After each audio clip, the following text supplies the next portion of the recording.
বন্ধুরা, আজকে আমরা পড়বো অতিক্রান্ত দূরত্ব ও সরণ। তো অতিক্রান্ত দূরত্ব আর সরণ হচ্ছে, তো প্রথমে আমরা বলি অতিক্রান্ত দূরত্ব।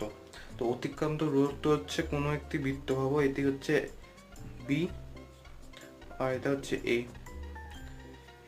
এই যে এখান থেকে এখানে আসার বা যে কোনো হবে, এখান থেকে এখানে বা এখান থেকে এখানে বা এখান থেকে এখানে, এই যে এই সরলরেখা, এই বিন্দু থেকে এই বিন্দুতে কোনো একটা রেখা আসার যে সেটাকেই বলে অতিক্রান্ত দূরত্ব।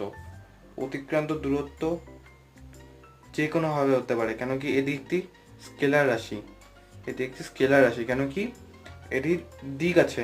ভাবো, এদিক থেকে আসতে পারে, এদিক থেকে আসতে পারে, এদিক থেকে আসতে পারে, কিন্তু কোনো অভিমুখ নেই, মানে কোনো দিক, ঠিক দিক নেই, নির্দিষ্ট দিক, মানে কোন দিক দিয়ে আসবে, কত